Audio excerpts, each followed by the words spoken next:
وقد اكتشفنا مؤخرا مع قميص نهضة بركان أن الجزائر تعاني من عقدة السيادة، ويمكن أن نضع على رأس هذه العقد عقدة الدونية أو مركب النقص تجاه الجار الغربي.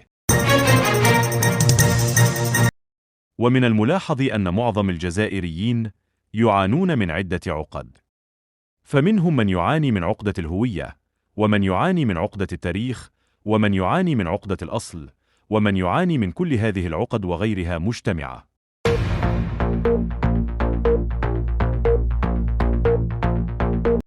في الحقيقة والواقع، فالنظام العسكري لم يجرم في حق الشعب الجزائري فقط، بل أجرم في حق كل الشعوب المغاربية. فلكونه بقي وفياً لسياسة الجزائر الفرنسية، فقد سعى إلى تعطيل اتحاد المغرب العربي، ولنسميه الاتحاد المغاربي أو اتحاد بلدان شمال إفريقيا، وكلها مسميات لنفس المسمى، حتى لا تقوم لا وحدة الشعوب ولا وحدة الدول. والوضع الحالي لاتحاد المغرب العربي شاهد على الدور الهدام الذي اطلعت به الجزائر، ولا تزال وفية لمعاكسة مصلحة الشعوب المغاربية. فلو لم تتبنى الجزائر سياسة المستعمر، لاستطاعت دول شمال إفريقيا الخمس لما لها من موارد طبيعية وما تتوفر عليه من عناصر التكامل الاقتصادي والاجتماعي والجيوسياسي أن تبني وحدة سياسية واقتصادية قد تكون أقوى من التكتلات الإفريقية الأخرى. ولضاهت ربما مجلس التعاون الخليجي بفضل مواردها البشرية وموقعها الاستراتيجي.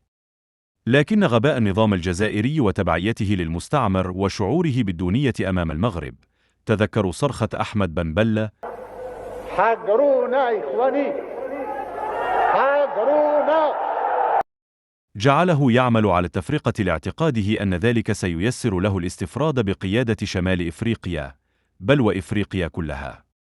وبهذا التوجه الأخرق أفشل كل المخططات الواعدة وعرقل كل بوادر وإمكانيات البناء المشترك للكيان المغاربي.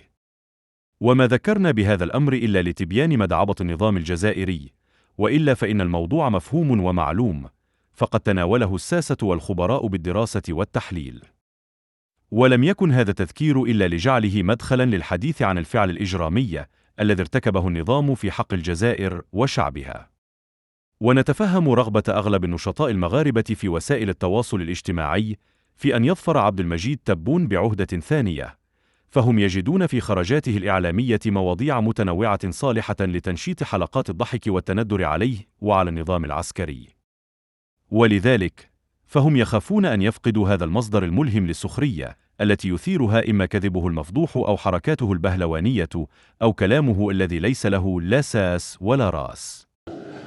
الجزائر قوة ضاربة، العالم كله معترف بالجزائر.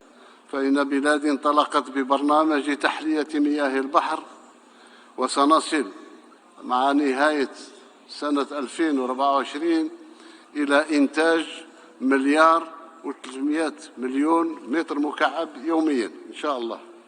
معليش كلامك يديروا على جهه، بصح راني شاد حجرة في يدي، تخرج على الصف نعطيك.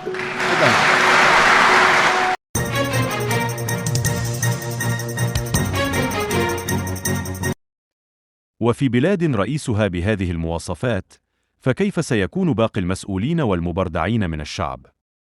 بكل تأكيد، فإنهم سيكونون إما مثل رئيسهم، وإما يفوقونه عبطا وجهلا. ومن الملاحظ أن معظم الجزائريين يعانون من عدة عقد، فمنهم من يعاني من عقدة الهوية، ومن يعاني من عقدة التاريخ، ومن يعاني من عقدة الأصل، ومن يعاني من كل هذه العقد وغيرها مجتمعة. وقد اكتشفنا مؤخرا مع قميص نهضة بركان أن الجزائر تعاني من عقدة السيادة، ويمكن أن نضع على رأس هذه العقد عقدة الدونية أو مركب النقص تجاه الجار الغربي. ومركب النقص هذا غالبا ما يعبر عن نفسه بالعجرفة والتكبر وادعاء القوة الضاربة، الدولة القارة، أقوى دولة في المنطقة.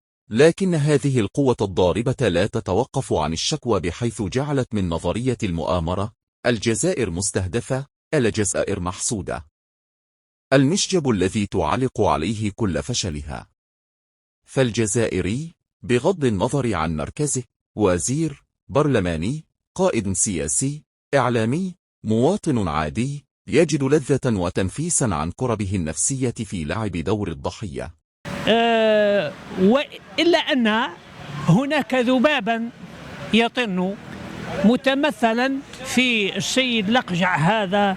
للأسف هذه الاستراتيجية ضربت باستراتيجية من دولة الجوار بوضع سدود أخرى هي التي تسببت في جفاف هذا السد. لدمية المخزن فوزي لقجع. خلاصة القول: إجرام النظام العسكري في حق الجزائر وشعبها ثابت وبارز في كل مظاهر الحياة في البلاد، سواء الاقتصادية أو الاجتماعية أو الثقافية أو الإعلامية أو الحقوقية أو الرياضية أو الصحة النفسية أو غيرها. وما لم يعي الجزائريون بأن سبب تعاستهم وعذابهم ليس هو المغرب كما يصور لهم النظام ذلك، وإنما هو هذا النظام العسكري الذي يبدد أموالهم في قضية خاسرة، لكنه يتمسك بها ويتخذها ذريعة لنهب المزيد من الأموال، تاركا الشعب عرضة للعطش والحرائق والجوع والأمراض، فإن أوضاعهم لن تتغير، وإنما ستزداد استفحالا.